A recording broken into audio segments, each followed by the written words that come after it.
بسم اللہ الرحمن الرحیم۔ السلام علیکم ورحمۃ اللہ وبرکاتہ۔ کہتے ہیں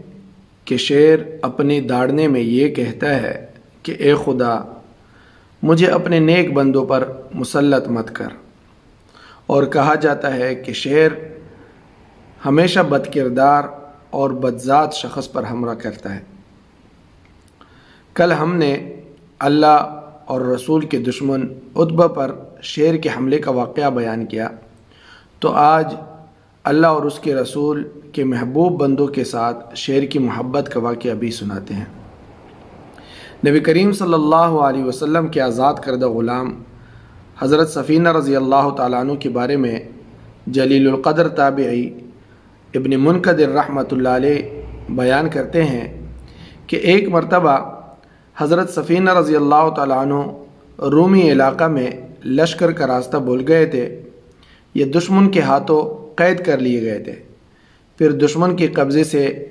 نکل بھاگے اور اپنے لشکر کی تلاش میں لگ گئے۔ اسی دوران جنگل میں ان کی مٹبھیڑ ایک بڑے شیر سے ہو گئی۔ انہوں نے نہ صرف یہ کہ خطرناک شیر کو سامنے دیکھ کر بھی اپنے اوسان بحال رکھے، بلکہ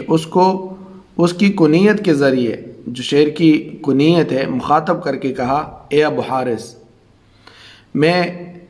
نبی کریم صلی اللہ علیہ وسلم کا آزاد کردہ غلام ہوں، اور میرے ساتھ یہ واقعہ پیش آیا ہے کہ میں اپنے لشکر سے بھٹک گیا ہوں، یا یہ کہا کہ دشمن کے ہاتھوں قید ہو گیا تھا، اب ان کے قبضے سے نکل بھاگا ہوں اور اپنے لشکر کی تلاش میں سرگرداں ہوں۔ شیر یہ سنتے ہی دم ہلاتا ہوا، جو کہ جانور کے مطیع اور تابعدار ہو جانے کی علامت ہے، ان کے پہلو میں آ کر کھڑا ہو گیا، اور پھر کسی طرف سے کوئی بھی خوفناک درندے وغیرہ کی آواز آتی تو شیر اس کے دفاع کے لیے اس آواز کی طرف لپکتا اور پھر واپس آ جاتا۔ اسی طرح وہ شیر ایک محافظ اور رہبر کی مانند حضرت سفینہ رضی اللہ تعالیٰ عنہ کے پہلو بپہلو چلتا رہا، یہاں تک کہ سفینہ رضی اللہ تعالیٰ عنہ اپنے لشکر میں پہنچ گئے اور شیر واپس چلا گیا۔ سفینہ یہ نام نہیں ہے ان کا، صحابی کا۔ ان کے نام میں بہت اختلاف ہے کہ ان کا اصل نام مہران ہے، نعمان ہے، رومان ہے، بہت سے نام بتائے گئے ہیں، لیکن سفینہ رضی اللہ تعالیٰ عنہ تب مشہور ہوئے کہ ایک سفر میں نبی کریم صلی اللہ علیہ وسلم کے ساتھ تھے اور بہت سارا سامان اپنے اوپر لادے ہوئے تھے۔ اس کے باوجود سفر میں جتنے شریک ساتھی تھے، جو شخص بھی تک جاتا تو وہ اپنا سامان بھی ان پر لاد دیتا، اور وہ ہنسی خوشی سب کا بوجھ اپنے اوپر لادتے جاتے تھے۔ نبی کریم صلی اللہ علیہ وسلم نے ان کو اس حال میں دیکھا تو مزاحاً فرمایا کہ انت السفینہ، تم تو کشتی ہو۔ بس اسی دن سے وہ سفینہ کے لقب سے اس طرح مشہور ہوئے کہ اپنا اصلی نام بھول گئے، اور اگر کوئی ان سے اپنے اصل نام کا پتہ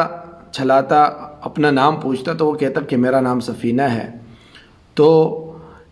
انہوں نے یہی کہا کہ جو نام میرے نبی کریم صلی اللہ علیہ وسلم نے میرا رکھا وہی میرا نام ہے، اپنا نام خود ہی کسی سے نہ بتاتا۔ یہ تو تھی نبی کریم صلی اللہ علیہ وسلم سے ان کی محبت اور عقیدت کہ نبی کریم صلی اللہ علیہ وسلم نے ان کو کچھ بھی کہا تو اپنے اوپر وہ انہوں نے ہمیشہ کے لیے رکھ لیا، اور فرماتے ہیں کہ امت محمدیہ کی خصوصیت میں سے یہ ہے کہ جب یہ اللہ کے احکامات نبی کریم صلی اللہ علیہ وسلم کے طریقوں پر اپنی زندگی بسر کریں گے، ان کے احکامات کے تابع چلیں گے، تو اللہ تعالیٰ وہ معجزات جو اللہ تعالیٰ نے بنی اسرائیل کو معجزوں کے طور پر دیے، اللہ تعالیٰ اس امت کو کرامت کے طور پر عطا فرمائیں گے۔ اور یہ حقیقت ہے، جہاں پہ درندے دوسروں کو قتل کرتے ہیں تو وہ اللہ کے نیک بندوں کے رہبری بھی کرتے ہیں، ان کی مدد بھی کرتے ہیں۔ اللہ تعالیٰ ہمیں نبی کریم صلی اللہ علیہ وسلم کے نقش قدم پر اور صحابہ کے نقش قدم پر چلنے کی توفیق نصیب فرمائے۔ والسلام علیکم ورحمۃ اللہ وبرکاتہ۔ دوستو، صادق ٹی وی کو سبسکرائب کرنا مت بھولیے، ویڈیو کو لائک کریں،